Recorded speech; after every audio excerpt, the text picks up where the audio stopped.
I would like, if I may, to take you on a strange journey.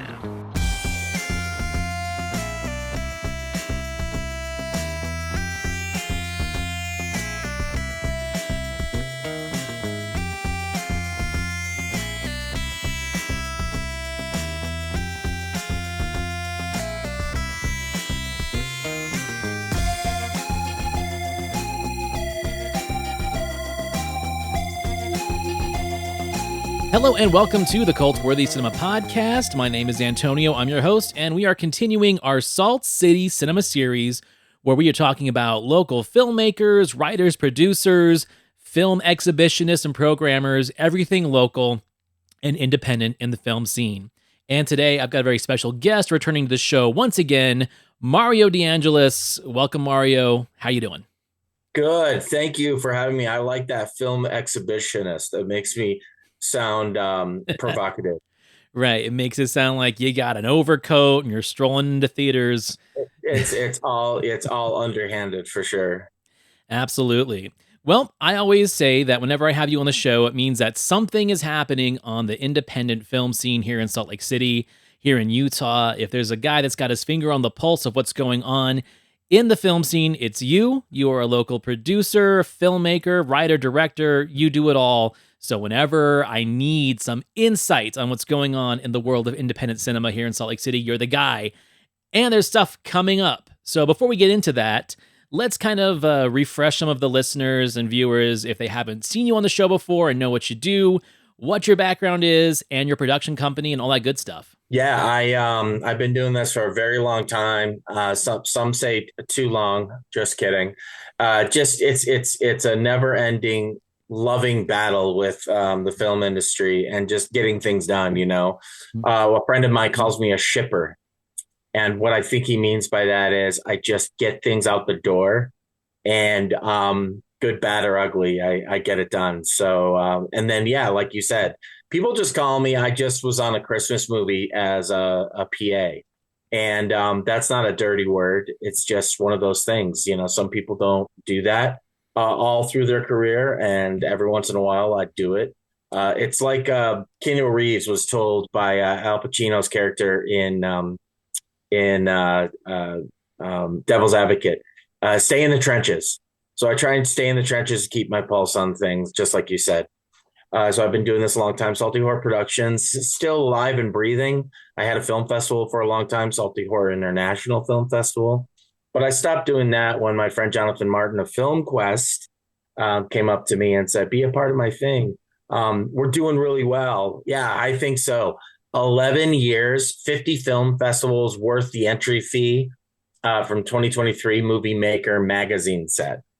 So I figured that out. I figured out what all of his awards are now. So Movie Maker magazine makes these lists, Mm-hmm. So it's been on this list for a few years now, but 11 years Filmquest. So it's not my film festival, but you got to help out where you can. You got to do what you can where you can. 11 years going on, and it's kind of spoken about now of one of the best genre film festivals out there. And that's one of the things we need to talk about, because just this last year, we actually lost a very prestigious film festival that we had for almost 30 years here in Utah. We've lost it to another state, and no, we're not talking about Sundance. That's still up for grabs. But what film festival did we just lose, man, that you had a big part of for many years? We are in mourning because we lost Slamdance. And Antonio, I don't know how this happens, but I meet people all the time who have a pulse on the film industry here, and they know all about film in Utah. But I say I work for Slamdance, and they're like, "What? What's that?" And so it still shocked me. But now you're right. Unfortunately, fortunately for them, because it's less expensive. Every year they would take a hit because they would spend money doing Slamdance in Park City during Sundance, the exact same time. And for some reason, the Sundance won the battle because they've been messing with Slamdance for years. They've been wanting to kick them out of Park City for years. And it finally happened. And it's too long to go into how it happened. but it finally happened, and Slam Dance is now in February in LA. So you're right, we lost Slam Dance, and so I'm in mourning. For sure. And for people like us who have been around Utah since the beginning of Slam Dance, it is one of those things that we laugh about because they have it at the exact same time. And to speak about the geography of where the festival is, right? So Park City Main Street essentially just starts at the bottom all the way to the top. Most of the festival for Sundance happens right in the middle of Main Street at the Egyptian Theater. They do have other screenings now in the last, 15 years. They've added a lot of different places because they outgrew it. And then Slam Dance at the Treasure Mountain Inn is at the top of Main Street. Probably what? Less than a quarter of a mile, maybe an eighth of a mile up the main street from where the main screenings were for this festival. And it was kind of like the punk rock attitude towards what Sundance was. Because Sundance used to be like real indie and art house. Now it's so just overblown and corporate. You and I have talked about this many times. It's no longer a place to find films. It's a place to buy films. It's essentially like a meat market now for the studios to see who's going to be the next big thing. What are we going to grab? Where before it used to be about exposure, right? That's right. And speaking of exposure, there was a few filmmakers you might have heard about. Do the names the Russo brothers mean anything to you? Does the name Steven Soderbergh mean anything to you? Long time ago. Oh, and a little guy named Christopher Nolan. These cats were turned down from Sundance. This was years ago. This was in the 90s. And Slam Dance gave those cats their start. Yeah. That's a fact. And those cats still support Slam Dance. The Russo brothers came to the Treasure Mountain Inn 3 years ago or 4 years ago. I can't remember. And they actually lost the Treasure Mountain Inn. You may not know that. They ended up at the Yarrow, which was a great venue 7 months ago. Slam Dance was at the Yarrow, and that did it. Sundance heard about it, that they lost the Yarrow to Slam Dance, and then all of a sudden Sundance put down a bunch of money, and that's a fact, and that was it. That's all she wrote. It's like a turf war, right? It was like the Jets versus the Sharks. And that's the thing too, is like Park City's so expensive now, not having that space, using up the parking, things like that. So yeah, it's sad to see it go, but there is a bright side to the end of this, and that is that this film festival, Filmquest, on its 11th year, now is kind of going to be able to step into the shoes that Slam Dance left behind. And it brings more attention to a different part of Utah that a lot of people don't pay attention to, and that's Utah Valley, Utah County, Provo, Utah. And Filmquest will be at the VELOUR venue, which is a great music venue down in Provo, and it's the perfect spot for it. It really is. And I wish they could get bigger locations later, and I think they will, because I have a feeling that now that Slam Dance is gone and this festival happening not during the peak of Sundance and interfering with all that, that it's going to gain a lot more traction. That's my personal feeling about this. I think you're right. The good news in regards to FilmQuest is it found its home with VELOUR, and they have a great relationship. So that's the good news. The hard news is when you're starting something up, especially a film festival, you keep bouncing around first few years. And that even happened to Slam Dance because of the situation. But in Jonathan's situation, he did take a shot at other venues, and nothing really, it worked because he makes it work. And it's all volunteer based. That is the similarity. That is true. FilmQuest, Slam Dance mostly. Not a lot of volunteers at Slam Dance, but some. Sundance is 94% or whatever the percentage is volunteer, but FilmQuest is mostly volunteer. And he was bouncing around, and they did a great job at just loyal volunteers that helped run Slam Dance. That helped run FilmQuest. And so, yeah, they were bouncing around. VELOUR became their home 4 or 5 years ago, so it's been going strong. Right. And I'm actually a native of that area. I grew up before VELOUR. It was the Station and Rhapsody. It's been so many different things. And I remember seeing musicians there and people trying to like do one-man shows and stuff. So there is a very creative and artistic side to Utah County, and a film festival there, I think, is exactly what it needs, because they do have other film festivals, but let's not beat around the bush. They're mostly religious based with the religion of the state. So you don't get the esoteric and eclectic films that you're going to see at festivals like Filmquest.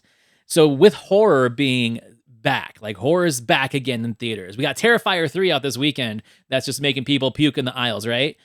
People are getting excited about horror again. We're seeing horror on streaming. We're seeing genre, sci-fi, all these different, things that people considered kind of B-movie and trash movies for so many years.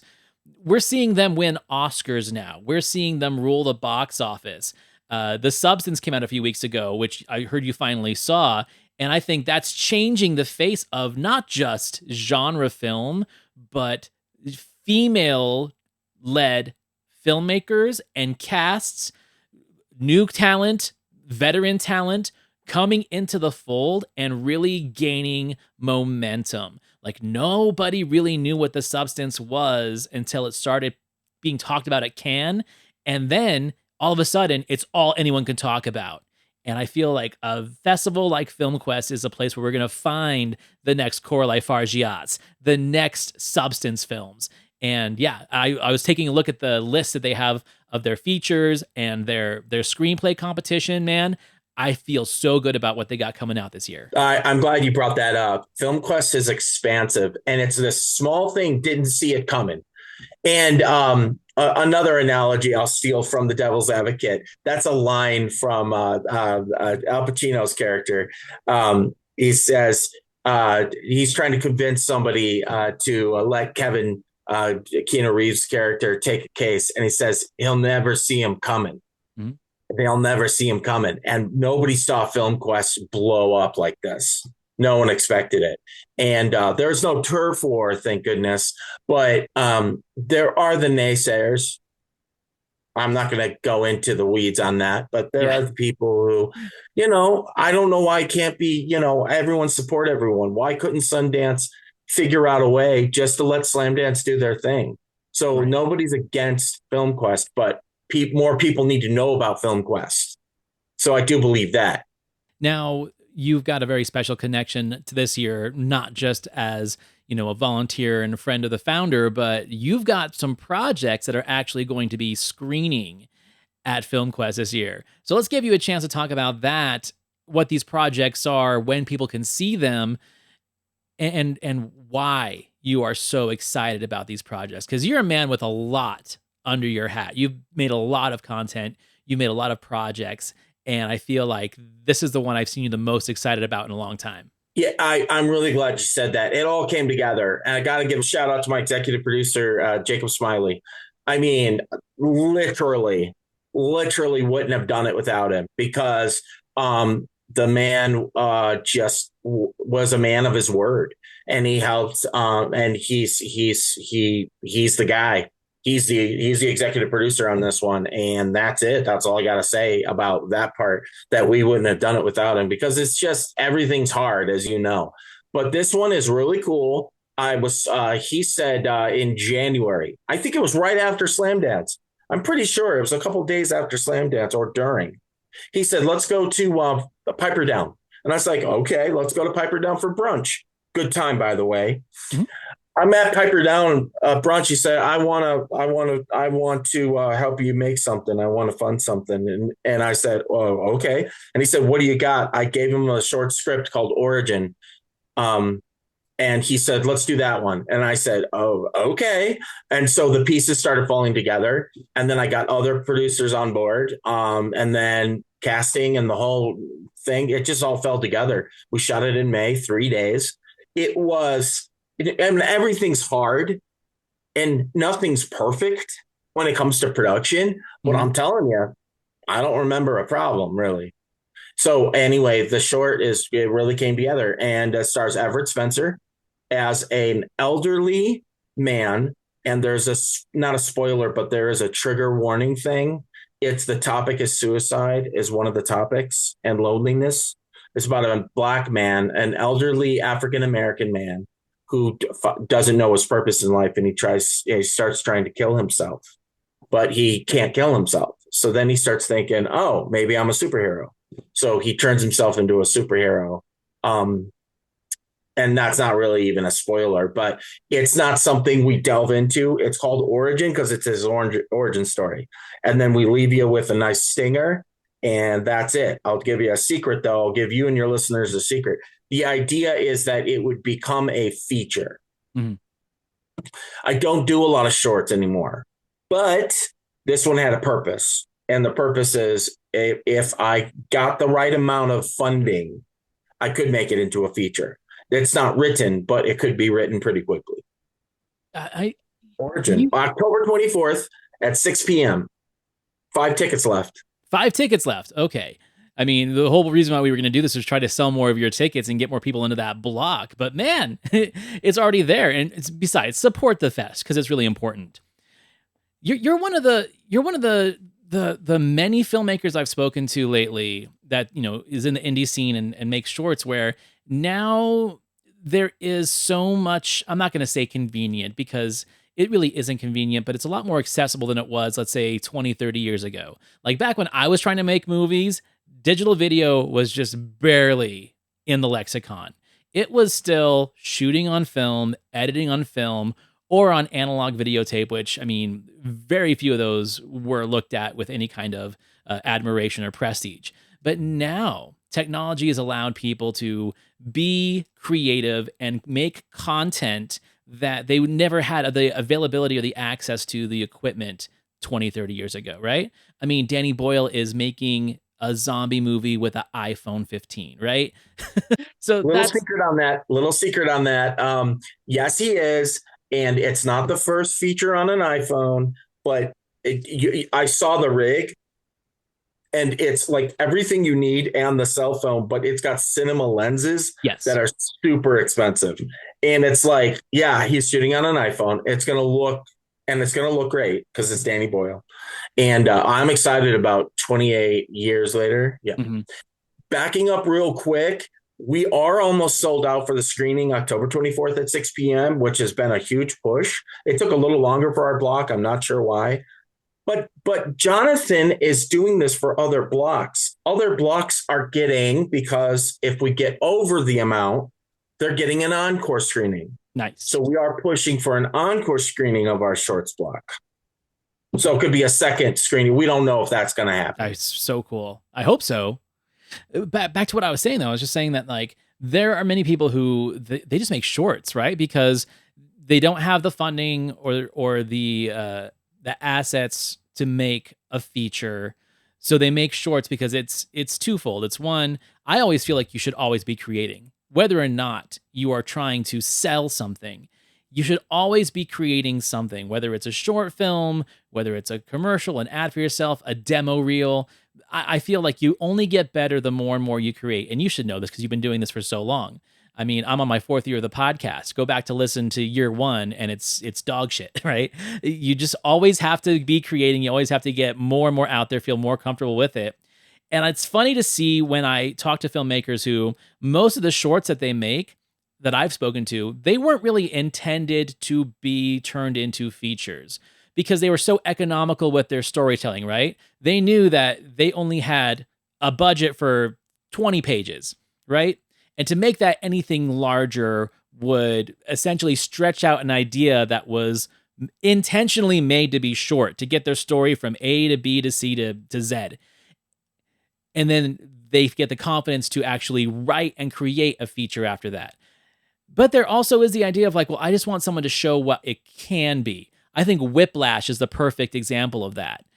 That original was like 13-minute short film, perfectly made, but it spoke to what they wanted to do if they did make it a feature. And I think that'd be my message to filmmakers that are just thinking about getting into it. It's like, your short doesn't have to be a commercial for your feature. Make what you feel comfortable making. And when you're ready for that leap, then you can honestly give yourself that window of like, all right, if this is my 90-minute movie or this is my 120-page script, what portion of that is going to sell the concept the best and make that your short? I just feel like so many people think that their short from day one has to be what their feature is going to be. And I think that's not a very beneficial thing for a filmmaker to put themselves in that bottleneck. Like, give yourself room. Yeah, I can talk about shorts all day. And one of my favorite shorts is it's 3 minutes, stars Ewan McGregor.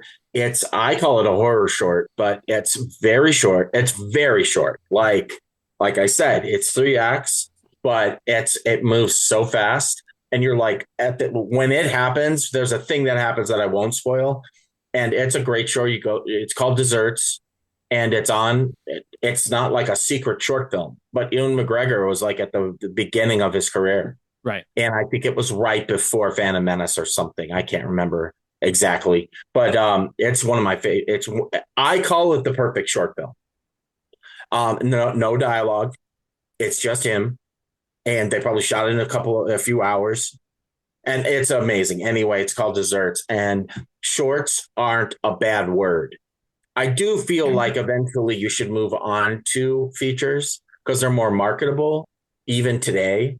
But you're right about that, about make something. I do feel like if you're going to do something, do it right, because I've been pushing off a trailer that I've wanted to shoot for months. And every time I get to almost making this trailer for a feature that I want to make with Blake Castleman, who wrote Limbo, we want to make our next feature. It's called The Roof, and The Roof needs a certain amount of money. And we were going to make a trailer to use the trailer to get the money for the feature. But the trailer needs to be done right. So I keep pushing it off because we have the money, I guess, for that. It's not going to take very long to shoot the trailer. He wrote a quick trailer and we could shoot it. But if you're not going to do it right, why do it? I agree. Since you said that, I'm going to ask you some tough questions here, just because I've definitely seen it in the past, and we see it a lot more. Where do you think, as an independent filmmaker, and I'm not asking you to be like self-reflective of yourself, but you've worked in this industry for a long time. I've noticed something that, as a film appreciator, I don't call myself a critic, I call myself an appreciator. I've noticed now that since there are so many outlets for content these days, specifically streaming, let's talk about Tubi, let's talk about Amazon Prime, where there are these apps now. There's these, you could call them exhibitions, where you can get content and people get their content out there. And I've seen something that's kind of put me in a weird place as a film appreciator and champion of indie film. And that is, I feel that sometimes when a filmmaker who's, let's say, relatively new, or maybe just not seasoned, is able to make something that they feel good about, but they're just using it as a stepping stone to get to the next place creatively, right? Let's say they make something that maybe should not have been released wide yet because it wasn't ready. It wasn't there. But I'm seeing a lot of filmmakers all of a sudden start to get this weird sense of pride and accomplishment when their first projects, which, are very impressive, but not enough to really get the attention of an industry or get the attention of like financiers, somehow make it to streaming or somehow get made onto Tubi or YouTube or something like that. And they feel like they've made it. And then they have this like deep depression that no one's calling. Do you think there's a double-edged sword in that, where now we have maybe too many film festivals, maybe too many outlets for content, where people are getting a false sense of accomplishment and not really experiencing that sense of working harder and striving harder and really feeling like they need to do better before their product is seen? Okay, that is a great question. There's a lot of different ways to go about that answer. I'm trying to give the most economical answer because I think there's several questions there and they're all good. I think if I'm hearing you right, the question is there a double-edged sword with people getting a wrong sense of accomplishment because there's a lot of avenues for their product? Yes. Or, okay. Yeah, yes. But there's like a weird way that I'm going to go about this answer. So I think that some people think they have made it And that gives them a false sense of accomplishment because, like you said, but then there's people that I met these people. I went to Texas recently, Uh-huh. earlier this year, and I worked with this group that is a fascinating group. They're a group that if I told you who they were, they keep pumping. They keep making they're making 4 to 5 features a year, but it's all shit. They know what they're making. They're working really hard at it. They don't have a false sense of anything. They know what they're making, and it's all bad. It's like it doesn't matter who's in it per se. I mean, they got some names, maybe like they pull out a name from like the 30 years ago B horror movies, right, and right. they put those people in there, so they follow the rules. But it's like they don't follow like movie making rules, and they just do the bare minimum. And the acting's bad, and the script is bad, and it's like working with Ed Wood. You get something. Oh, the headstone fell over. Oh, that's cool. It doesn't matter. Headstones fall over all the time in real life, and they just keep making these things, and it's just title after title after title, and they're just pumping out movies. So my answer is, some people, they just want to keep making stuff, like we said earlier. Yeah. And some people, I've got a friend of mine who I respect her and I love her. She has been trying for 14 years to get the right amount of money for her movie. She wants to make this movie right, but she needs a certain amount of money, and she refuses to make it different. So she's the other end. She hasn't made it. It's very admirable. Yeah. She hasn't done anything. She's been trying to make the money for the movie in many different ways. And so it is admirable that she could have just made it. She knows that.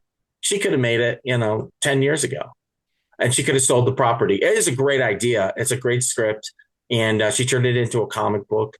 And there's a really good way that she's going about it, but the money's not there yet that she wants the budget. So, I mean, it's kind of like some people still are waiting for that perfect time. I maybe I should wait on things, but I pumped out a movie, Limbo, which I think we've talked about. We talked about last year for sure. Yeah.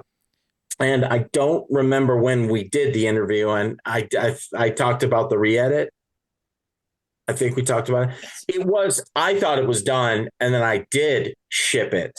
I didn't put it out like to film. I did put it out to film festivals. It wasn't getting in. And I was like, okay, this isn't the best movie ever made, but this isn't my Citizen Kane. But Limbo was watchable, and it wasn't getting into festivals. And then I started realizing what was wrong with it. I got the feedback way late. Yeah, that's what I wanted to ask about too, because there's also something about, and I'm not just talking about the indie industry. This happens on the big times too, and not just in film. It happens in music. It happens in theater. I think one of the biggest obstacles, one of the biggest hurdles as a filmmaker that you have to face is that flattery is not always sincere. You are going to have a lot of people tell you that your movie is great, and it's not. They're going to be talking shit about it once you walk away. I think me as being the outsider, where I've been a part of a lot of film festivals, I've talked to a lot of people in the industry, and it's so weird to like be the outsider of the conversation, to see it change from 1 minute to the next. Like, oh my God, that was so good, Mario. You really hit it out of the park on this one. And then turn to the next group and be like, whew, can you believe we had to sit through that shit? Like, that is the problem with all these industries that involve creativity. So especially with me at podcasting, like every time I think that I've hit a hurdle, that I've like really done something, I can recognize how good another show is. And I'm like, okay, I have to take a moment and step back and reflect on what I'm actually doing. Just because it's comfortable doesn't mean it's right. And I think that is what makes people strive to be better in what they're doing. And that would be my advice to filmmakers that are like getting into the industry, getting into these film festivals, where it's like not all flattery is right. Not all flattery is constructive.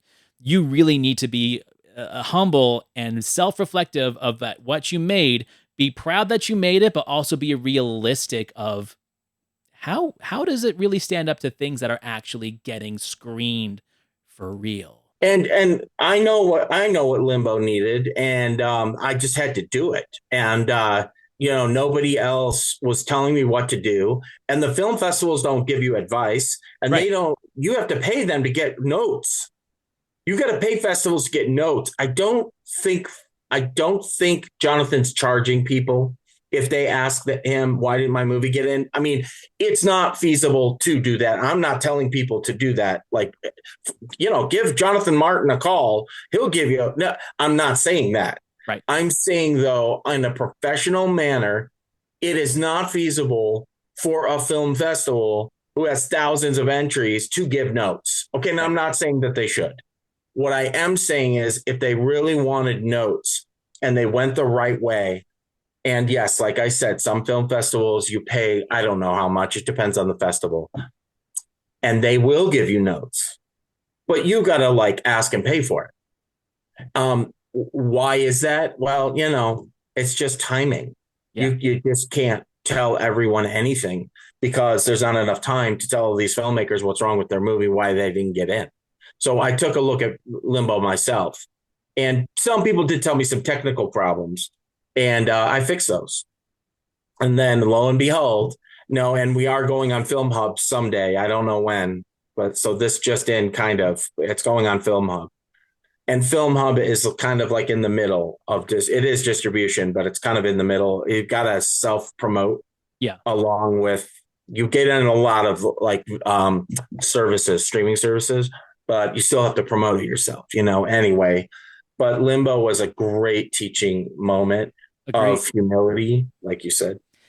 My question for you now is, now that you are having this short film origin screen at FilmQuest and lots of people are going to see it, and you're probably going to get the flattery that we talked about, and you're going to get maybe constructive criticism, which to me, I will always take constructive criticism over flattery any day, because that's the only way you learn.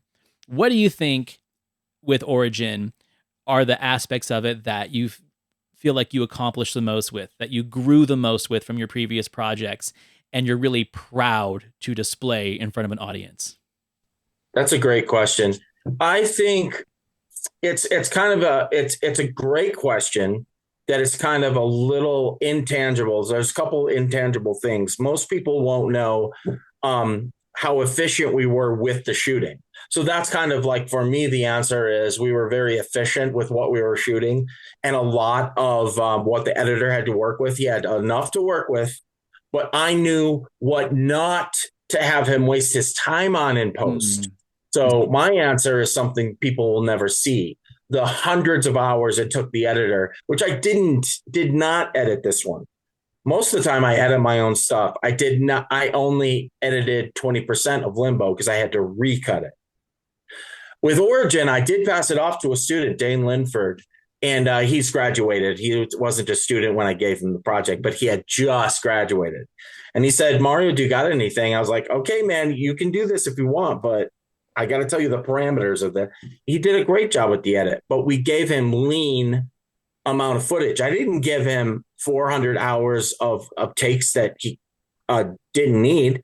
I told him what to avoid. Right. You were economical. You were economical and efficient with your filmmaking. Therefore, when it came to post-production, you could be economical and efficient with your post-production. Way better. And it got it to, I told him that one of the parameters, man, I want to cut in a month. And he was like, okay, I can do it. I was like, okay, let's do it. I was able to give him a couple extra weeks because it wasn't ready. So in the end, it took him 6 weeks. But I mean, that's fast. Right. I think it's complicated because of the way that I did want it. Now, to answer your question more, and I'll answer this hopefully in the Q&A. Somebody will ask a great question like that. I knew what more I wanted on this one than in the past. Yeah. In the past, I had a vague notion, and I wasn't as great about communicating what I want from the actors and everyone. This time, I knew. I was laser focused on this one. So that's a great question. I think my answer is it shows because I had a better sense of it. I like that. And as we close down this conversation, I think the thing that I would say with what you said about your production is that never let them know the secret. Let them know that you've put out this great film, this great short, this great project, but wait for the Q&A. They should not have to see how economical and efficient you were on this one. You don't have to tell them the secret of how you got this made, because the less they know, the better. Because if they know more about it before they see it, they're going to start judging the film based on everything behind it. Like when you start seeing budget numbers for movies that haven't come out yet, it's like, wow, this movie only cost $1 million. And then you see it on the screen and you're like, oh yeah, I can tell. It looks like it only cost $1 million. But if they don't know that and they go in and you do the job right, then after the fact, oh my God, that only cost $1 million? It's a double-edged sword, man. That's one of the things that is tricky with this business. Podcasting too. Never let them know your secret until everything's been said and done. Can I give out one more shout out? It's there's another project at Filmquest that got in. That one isn't mine per se. Can I? Yeah, please do. Yeah. So there's another film that got in. I was just line producer, but I was also like, I had 4 jobs. But my friend JC McNaughton made a film called Sweet Molly, and it's a great short. I mean, I probably won't like go into this like in Q&As. I'll tell you though, and your listeners. I mean, it's like it's a little better than mine, but we both got in, so we can both, take the win. But Sweet Molly is a fantastic short film. It screens on Halloween night at 5 p.m. at Filmquest, and I'm line producer on that. But JC McNaughton, that's his movie, and what he had to go through to get that done. And it's just a short. It's I can't remember how much it cost, but it costs more than Origin, but not much. And it's got great people, great actors in it. And just like this one actress who's the lead in Sweet Molly, she's blowing up. I mean, she's in a bunch of movies that are coming out, and she's fantastic. Rebecca Kennedy's in Sweet Molly. So you can catch that at Filmquest on Halloween night. And that block is sold out. Well, then I'll go ahead and just kind of close it up this way. Thank you so much for bringing your insight, letting people know about it, letting people know about your project. So I think the thing that to tell people now is we got Filmquest October 24th through November 2nd. Yes, filmquestfest.com. Yes. I think when they were getting the website, Filmquest was taken for some reason, but filmquestfest.com, that's where you can go for tickets, like you said. And for me, I'm on Instagram. I'm doing more Instagram. I'm trying to do better at Instagram. And it's just Mario PD65 on Instagram, and Mario DeAngelis on Facebook, of course, whoever still uses Facebook. And I am not on X, and I won't even get into that. Yeah, I think I'm going to get off X soon. I'm kind of done. I had no room in my life for certain socials. I agree. Thank you so much, Antonio. We finally connected. We kept playing the opposite of phone tag. I guess we kept playing phone tag. It was a pleasure, and everyone, thank you for listening. Thank you for watching. Please keep continuing to support local indie film fests, film productions, and we will see you next week.